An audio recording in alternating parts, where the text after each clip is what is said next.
मामा, मामा। हाँ भाई, क्यों शोर डाल रखे है? हाँ, मेरा वॉलेट कहाँ है? नहीं मिल रहा है।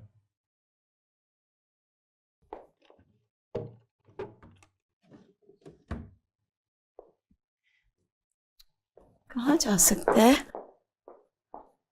मुझे पता होता तो आपसे नहीं पूछता ना मामा।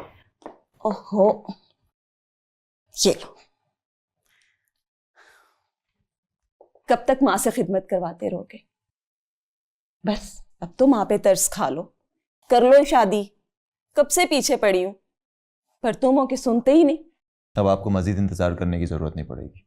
मुझे शादी से अब कोई एतराज नहीं है। सच? मजाक तो नहीं कर रहे? बिल्कुल सच। तो क्या कोई लड़की पसंद है तुम्हें? जी, पसंद है, और पिछले 3 साल से पसंद है। ओहो, तो फिर कौन है वो? क्या नाम है? कहाँ रहती है? कुछ बताओ तो सही उसके बारे में। मैं मनाहिल की बात कर रहा हूँ मामा। मनाहिल? जारा की बहन? जी, मनाहिल, जारा की बहन। कहीं तुम्हारा दिमाग तो नहीं खराब हो गया? तुम ठीक तो हो? कैसे बहकी बहकी बातें कर रहे हो? मामा, मैं बिल्कुल आपसे बाहोश आवाज बात कर रहा हूँ। शादी मैं मनाहिल से ही करूँगा। मगर ये कैसे मुमकिन है? ऐसा कैसे हो सकता है रामिस? देखिए मामा, बात ऐसी है कि ज़ारा भाभी सेहतयाब होकर वजदान की ज़िंदगी में वापस आ चुकी है, और वो किसी भी सूरत मनाहिल को अपनी लाइफ में बर्दाश्त नहीं करेगी। इसीलिए मनाहिल ने भी वजदान की ज़िंदगी से निकलने का फैसला कर लिया। तौबा इस्तग़फ़ार रामिस, तुम कैसी बातें कर रहे हो? वो अभी तक अपने शोहर के साथ है, उसकी तलाक नहीं हुई। तुम यहाँ बैठकर शादी की प्लानिंग कर रहे हो?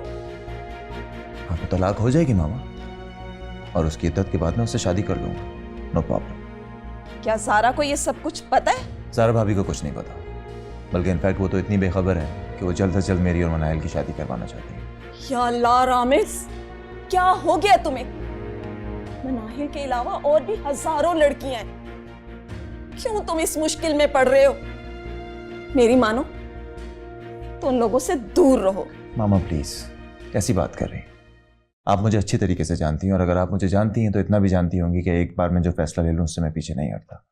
शादी मैं मनाहिल से ही करूंगा।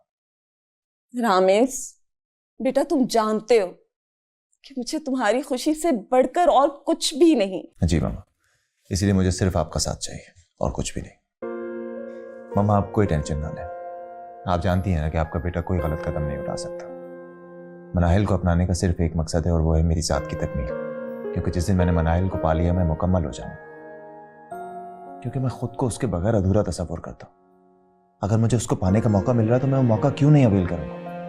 प्लीज मामा, please try to understand. Okay बेटा, जैसे मेरा बेटा चाहिए। थैंक यू मामा।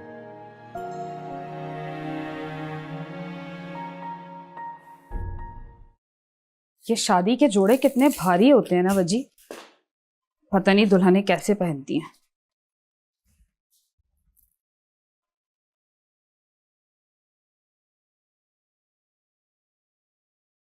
पानी, यहाँ आओ,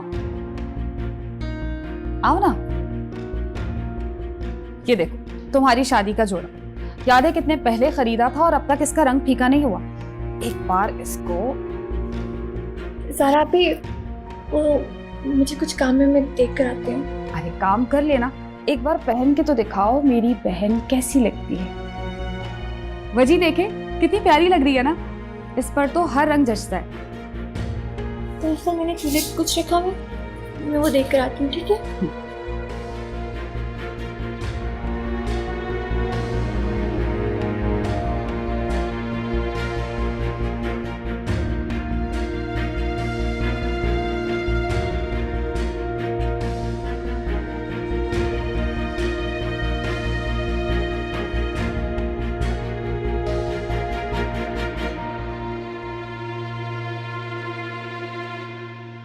ज़ारा, और कितने दिन रहने हैं यहाँ पे?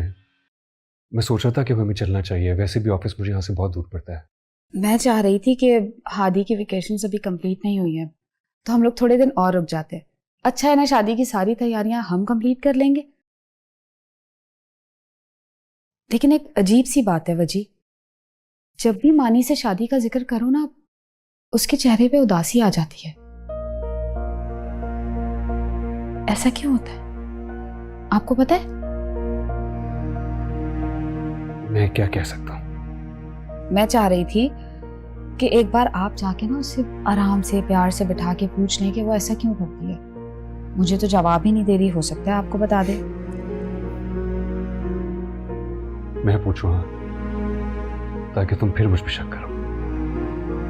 अच्छा ना, माफी मांग तो ली थी आपसे भी और मानी से भी, कब तक ताना देंगे इस बात का? चाहे ना पूछ के आए।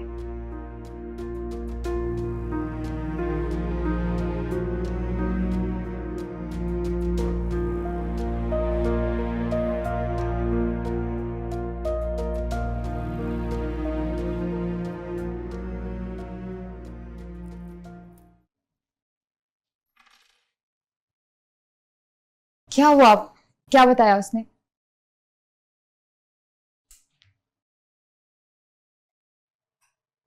कुछ नहीं। क्या मतलब कुछ नहीं? कुछ तो बताया होगा ना भाई। नहीं, आई थिंक कल तक बताएगी मुझे।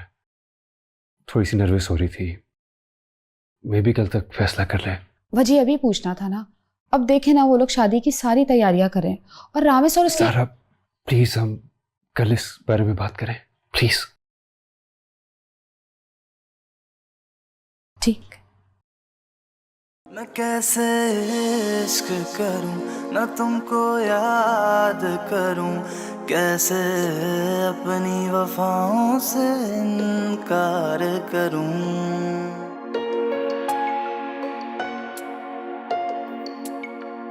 मैं कैसे इश्क करूं, न तुमको याद करूं, कैसे अपनी वफाओं से इनकार करूं। ये कैसा सितम जो है मिला के हाल दिल ना हो बयां। ये कैसा सितम। अच्छा वो तुम यहाँ मिल गई मुझे, मैं तुमसे ही बात करने मनाहिल। क्यों, क्या बात करनी है आपको? देखो मनाहिल, मैं सिर्फ इतना चाहता हूँ कि अब तुम अपनी परेशानियाँ और गम भुला दो। मैं जानता हूँ तुम्हें वजदान भाई के साथ ज़बरदस्ती बांध दिया गया था, लेकिन अब जो तुमने तलाक लेने का फैसला लिया है वो बिल्कुल ठीक है। मैं अपना अच्छा बुरा जानती हूँ, आपको मुझे कुछ बताने की ज़रूरत नहीं है। हाँ हाँ ठीक है, बस अब जल्द से जल्द तलाक ले लो और इद्दत पूरी करके मेरी हो जाओ। मामा से मैंने बात कर ली और आई थिंक कि सिकंदर अंकल, वजदान और ज़ारा भाभी को भी कोई इशू नहीं होना चाहिए। लेकिन मुझे एतराज़ है। कोई मुझसे ये क्यों नहीं पूछता कि मेरी जिंदगी में उखाड़ पछाड़ पे मुझे कोई एतराज़ है या नहीं? कपड़े की गुड़िया नहीं जो कभी किसी गुड्डे के साथ बिठाती है और कभी किसी के साथ। बिन माँ बाप की सही, कि मैं भी एक जीती जागती इंसान हूँ रामेश। वजदान से शादी मेरी मजबूरी थी। ताया जान का जो मेरी माँ पर से हिसाब निकलता था वो चुकाना था मुझे। ताया जान ने जो मुझे पाल पोस कर मुझ पर इतने एहसानात किए, उसका कर्ज उतारना था मुझे। तो तुम वजदान भाई से अब क्यों तलाक ले रही हो? उतारती रहो ना एहसान। जबकि ज़ारा आपकी उनकी जिंदगी में सेहतयाब होकर लौट आई है, तो मेरा उनकी जिंदगी में रहने का कोई जवाब नहीं बनता। अभी ताया जान के एहसानात के हिसाब का अगला मरना है कि मुझे सब कुछ भूल गई, कि जिंदगी से गैर जरूरी चीज की तरह निकल जाना होगा। तो तुमने वजदान भाई से ये क्यों कहा था कि तुम उनसे इसलिए तलाक ले रही हो क्योंकि तुम्हें मुझसे शादी करनी है, मोहब्बत है तुम्हें मुझसे? मेरे हाथों में मोहब्बत की लकीर ही नहीं है। मैंने सिर्फ आपको एक टूल की तरह इस्तेमाल किया ताकि वजदान मुझे फौरी तौर पे तलाक दे देते। तुम खुद के और मेरे साथ ऐसा क्यों कर रही हो मनाहिल? ताया जान ने हिसाब मांगा था मुझसे और हिसाब में बहुत कुछ माइनस करना पड़ता है। मैंने अपनी जिंदगी से मोहब्बत को माइनस कर दिया।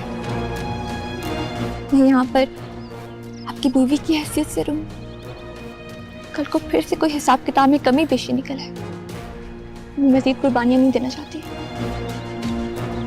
फिर यही होगा कि अब अपने लिए तो नया रास्ता चुने, किसी ऐसी लड़की को जो पहले से किसी के एहसानों के बोझ तले दबी हुई ना हो।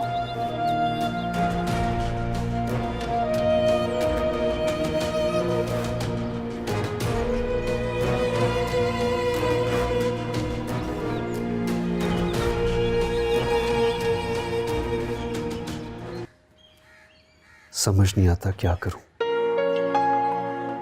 वो मेरे साथ रहना नहीं चाहती और मैं उसे छोड़ नहीं सकता। आखिर में नाहिल चाहती क्या है? हो सकता है जो जिंदगी उसने मेरे साथ गुजारी है वो जबरदस्ती उस पर मुसल्लत कर दी गई हो और वो मजबूरन इस रिश्ते को निभा रही हो। और अब जबकि ज़ारा वापस आ चुकी है और रामेश भी उसको अपनाने को तैयार है, तो वो इस जबरदस्ती के बंधन से आजाद होना चाहती हो। क्या करूं मैं? मेरी कुछ समझ में नहीं आ रहा। उसे अपनाऊं या आजाद कर दूं उसे? शायद मैंने उसे रामेश से अलग करके उसके साथ बहुत बड़ा जुल्म किया है। हो सकता है कि वो आज भी उससे मोहब्बत करती हो और उसे अपना बनाना चाहती हो। मैंने उसे अपना बनाकर बुरा किया, उसके साथ भी और अपने साथ भी। लेकिन पता नहीं क्यों जब भी उसका चेहरा देखता हूं तो उसकी आंखें उसकी बातों का साथ नहीं देती। मुझे ऐसा क्यों लगता है कि वो ये सब कुछ करके खुद पे जुल्म कर रही है? वो एक बार फिर खुद को सूली पे चढ़ा रही है। या मेरे खुदाया, मैं क्या करूं? मुझे कुछ समझ नहीं आ रहा।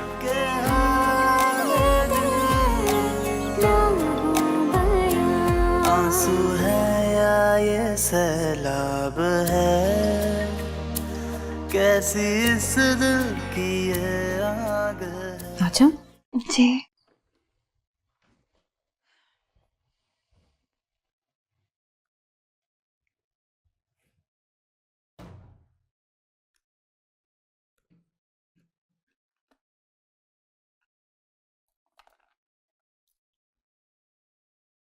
ये सब क्या है जरा अभी? ये मेरी प्यारी सी गुड़िया की शादी के लिए प्यारा सा ज़ेवर। अच्छा है ना? बहुत अच्छी है। इस सब की क्या जरूरत थी? क्यों जरूरत नहीं है? आप जानती हैं ना मुझे बनना सवरना पसंद नहीं है। जब मोहब्बत करने वाला जीवन साथी मिलता है ना तो सब कुछ अच्छा लगने लगता है और सब चीजों की जरूरत भी पड़ जाती है। तुम देखना, जब रामेश से तुम्हारी शादी होगी ना तो वो तुम्हें बदल के रख देगा। तुमसे प्यार जो करता है इतना।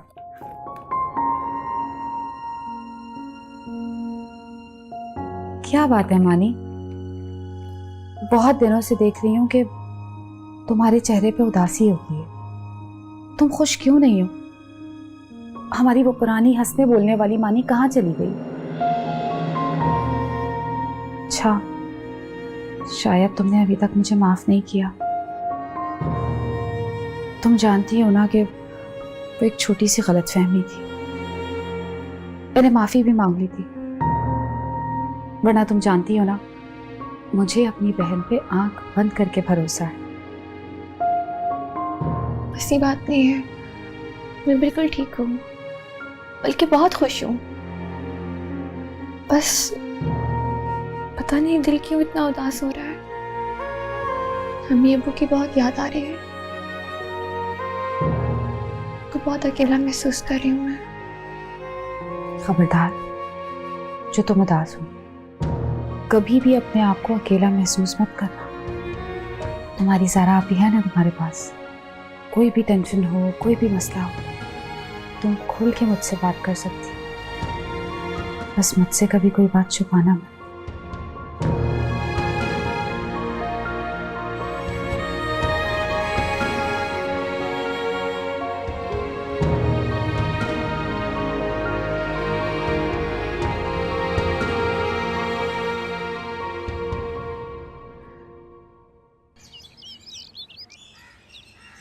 जी भाभी बहुत अच्छी लग रही हैं आज आप। Thank you.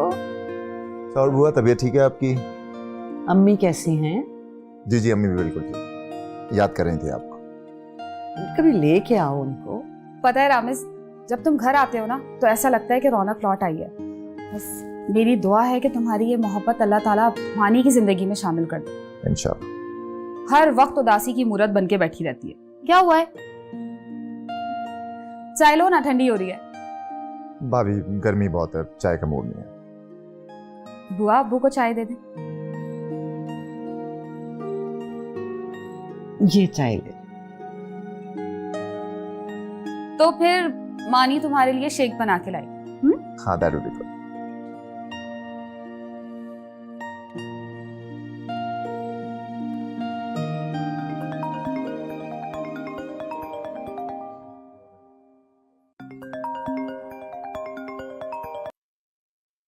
मैंने फैसला कर लिया है, तुम जो चाहोगी वही होगा।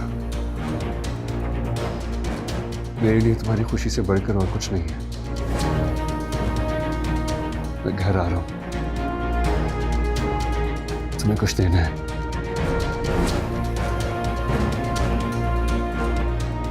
अकेले में मिलना है मुझे तुमसे। बिटिया सब खैरियत है ना? बुआ वो मानी अपना सेल भूल गई, मैं देख के आती हूँ। शेक भी नहीं लाई ना अभी तक।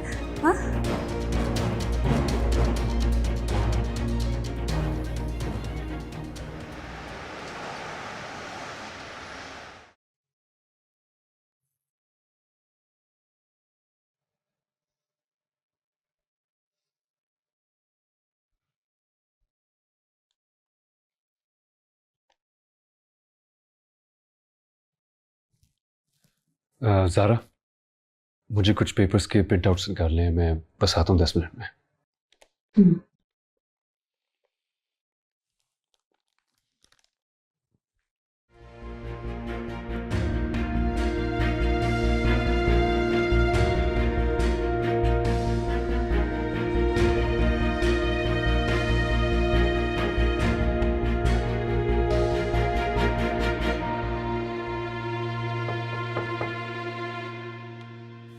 आ जाए।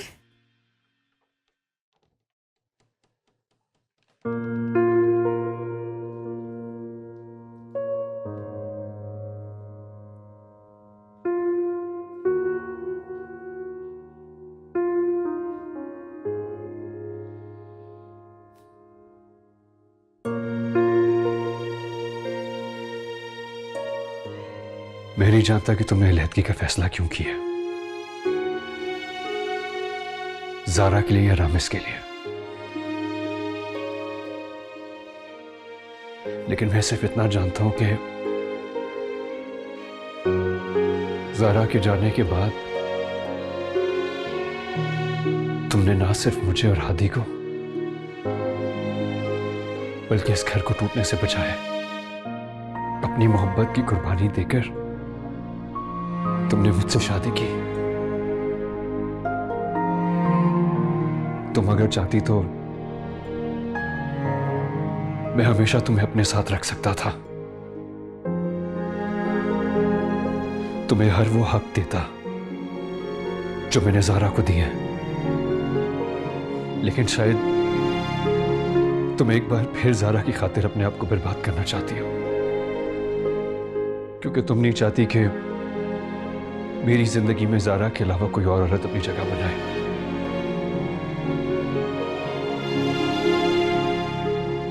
मेरी बस खुदा से ये दुआ है कि रामिस तुम्हें खुश रखे। हमारी शादी तो जबरदस्ती की शादी थी, लेकिन किस्मत तुम्हें एक और मौका दे रही है अपनी पसंद की जिंदगी गुजारने का।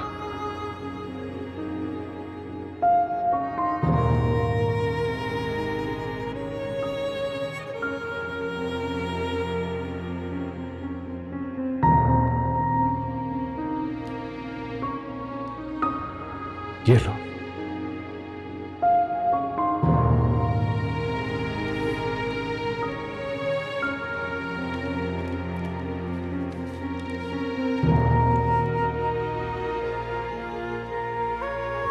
डिवोर्स पेपर्स हैं। तुम्हारी जो ख्वाहिश थी मैंने पूरी कर दी।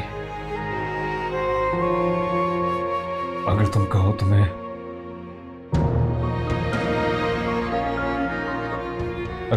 मैं जुबान से भी कह सकता हूं।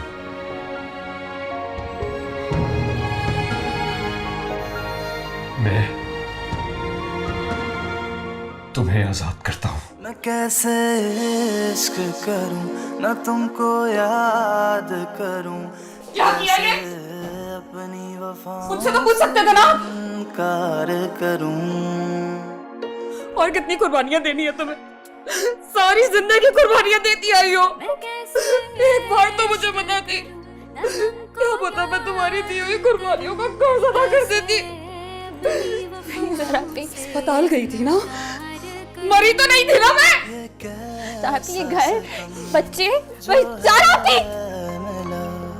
के हाल दिल ना हो बयां, ये कैसा सितम जो है मिला, के हाल दिल ना हो बयां।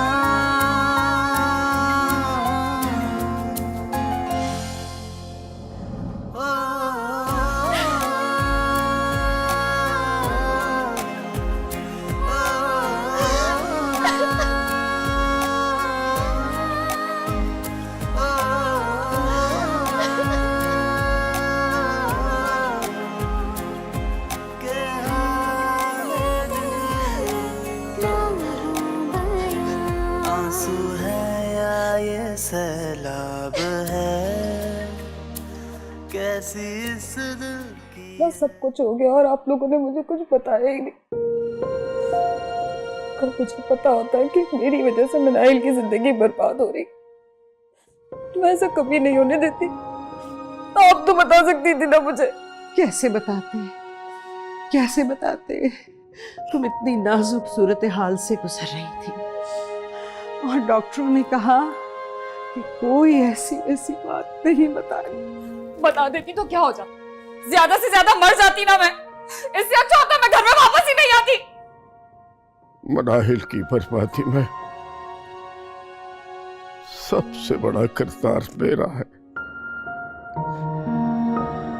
मैंने ही उसे ऐसा कहने पर मजबूर किया। सारा कसूर मेरा है। क्या आप क्या कह रहे हैं अब्बू? ठीक कह रहा हूं बेटा। जाने अनजाने में मैं उसके साथ उसकी मां की अजियतों का बदला लेता रहा और उस बदनसीब ने भी मेरा हर हुक्म माना। माजी के सारे गमों का तावान अदा किया उसने। मैं उसका मुजरिम हूं और गुनाहगार भी। अब तक जो मैंने चाहा वो करती चली गई।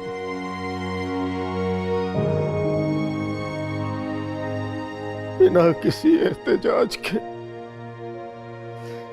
मेरी हर बात को सहती चली गई। अरे नहीं मेरी बच्ची, अल्लाह से दुआ करो। ये जो कुछ भी हुआ है सबके हक में अच्छा हो।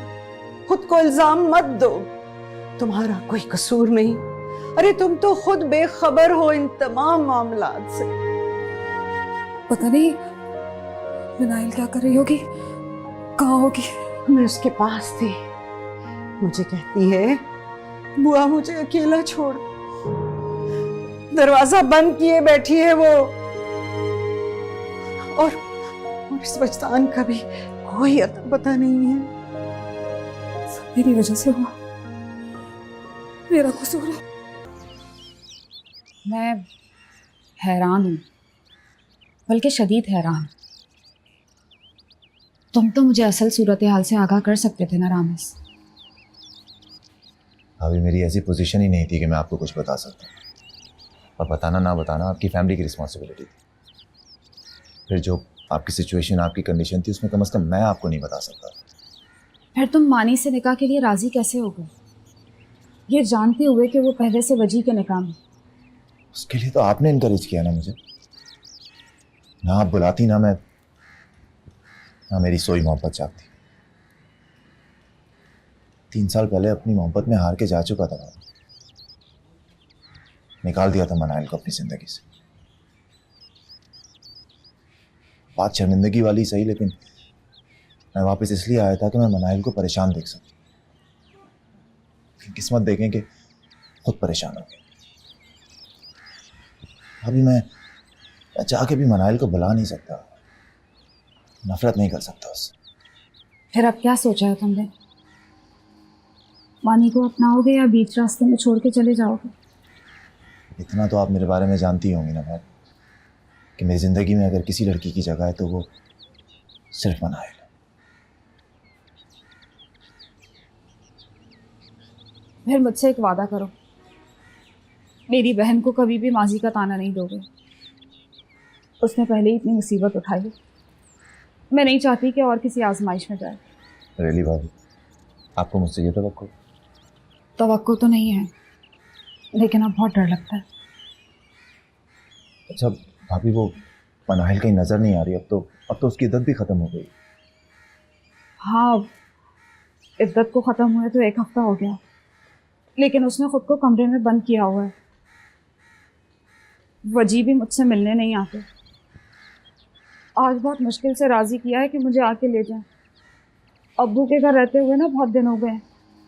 मैं मिल सकता हूँ मनाइल से? हाँ, क्यों नहीं, बल्कि मिलके हम लोग निकाह की डेट भी फिक्स कर लेते। चलो।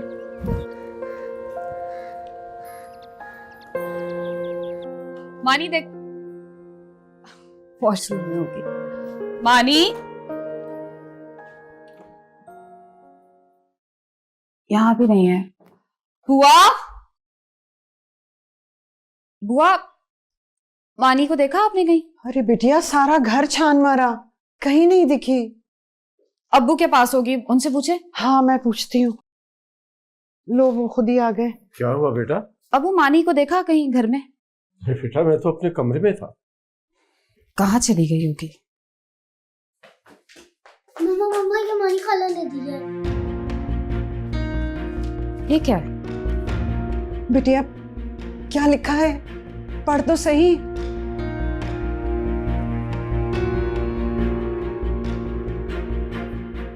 मैं जा रही हूँ, आप लोगों से दूर एक अनजान मंजिल की सिम। मुझे पता है किसी को अलविदा कहना बहुत तकलीफदेह होता है। उम्मीदें टूटने लगती हैं, ख्वाहिशों के अंदेशे जहन में दौड़ जाते हैं। ऐसा लगता है जैसे हम फिर कभी नहीं मिल पाएंगे। दिलों पर लगे जख्म शायद कभी नहीं सिल पाएंगे। जुदाई की अजियत से दिल कई बार डराता है। ये जुदाई पल भर की होगी या उम्र भर की, मुझे नहीं मालूम।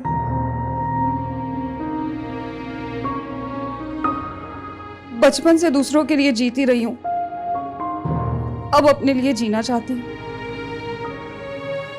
मैं रिश्ते तोड़कर नहीं, छोड़कर जा रही हूं।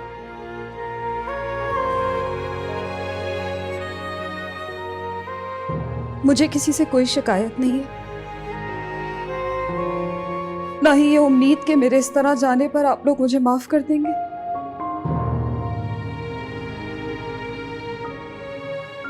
आप सबकी बदनसीब मानी।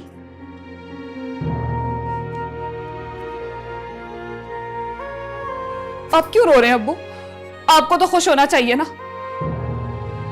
आपने मानी की माँ का बदला उसकी बेटी से ले लिया। जश्न मनाए ना, किस बात की शर्मिंदगी है आपको? भाभी, मैं ढूंढूंगा मनाइल को। वो कहीं भी हुई उसे मैं ढूंढ निकालूं। कोई जरूरत नहीं है रामस, सारी जिंदगी हम सब के इशारों पे नाचती आई है। अगर आज उसने अपनी जिंदगी के लिए कोई फैसला किया है ना, तो उसकी बहन उसके साथ है।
आपने इन बच्चों को अपना आदी कर लिया, बाकी में आप एक हार्ड वर्किंग टीचर हैं।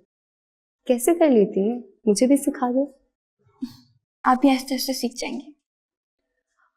आपसे कोई ऑफिस में मिलने आया था। मुझसे? लेकिन मुझसे कौन मिलने आ सकता है? वाकई में इन 1 साल में कोई पहली मर्तबा आपसे मिलने आया है। जाके देख लो। अच्छा, मैं देखती हूँ। Thank you so much.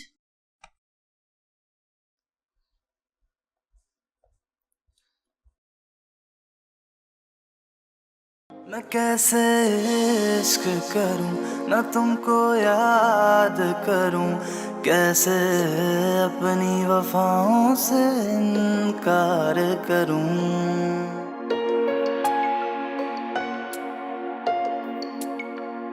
मैं कैसे इश्क करूं, न तुमको याद करूं, कैसे अपनी वफाओं से इनकार करूं। ये कैसा सितम जो है मिला के हाल दिल ना हो बयां। ये कैसा सितम जो है मिला। क्यों आए हैं आप यहाँ? ये सवाल तो मैं आपसे भी पूछ सकता हूँ। मैं किसी को जवाब दे नहीं हूँ। बराए मेहरबानी मुझे मेरे हाल पे छोड़ दें। बहुत खुश हूँ मैं यहाँ। हाँ, वो तो नजर आ ही रहा कि आप कितनी खुश। नाहिल, पिछले 1 साल से ढूंढ रही थी। एक एक लम्हा, एक एक पल किस तरह से गुजारा है सिर्फ मैं जानता हूँ। मैं सब कुछ भूल जाना चाहती हूँ रामेश। इन बच्चों में मुझे खुशियाँ दिखती हैं, रंग दिखते हैं। भूल तो सब कुछ मैं भी किया था मना। याद हो तो सिर्फ तुम। रही बात मोहब्बत की, तो मोहब्बत तो अपनी मंजिल पर पहुंचा ही देती है। हाँ, ये है कि कुछ जाने वालों के कदम आपके दिल पर इस तरह से नक्श हो जाते हैं कि आप उन्हें भूल नहीं सकते। किसी की आरज़ू, किसी की जुस्तजू आपको भटकाती जरूर है, तड़पाती भी है, लेकिन थकाती नहीं। पर मनाहिल, मैं थक चुका हूं। मेरी पास है। इस दफा मैं तुम्हारे पास से खाली हाथ नहीं जाना चाहता। प्लीज। अब वो पहली वाली मनाहिल मुझ में कहीं दफन हो चुकी है रामेश। मैं वो सब कुछ बहुत पीछे छोड़ आई हूँ।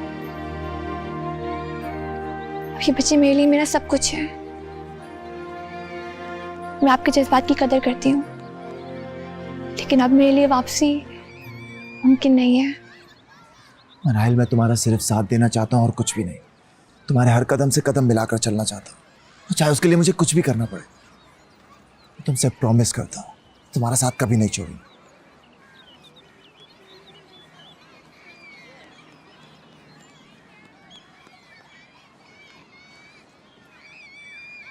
मनाहिल, मनाहिल। न कैसे इश्क करूं, न तुमको याद करूं, कैसे अपनी वफाओं से इनकार करूं।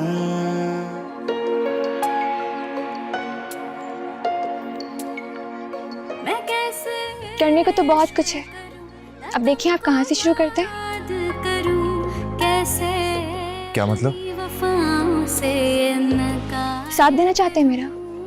हाँ। कैसा सितम कदम से कदम मिला के चलना चाहते हैं? यस।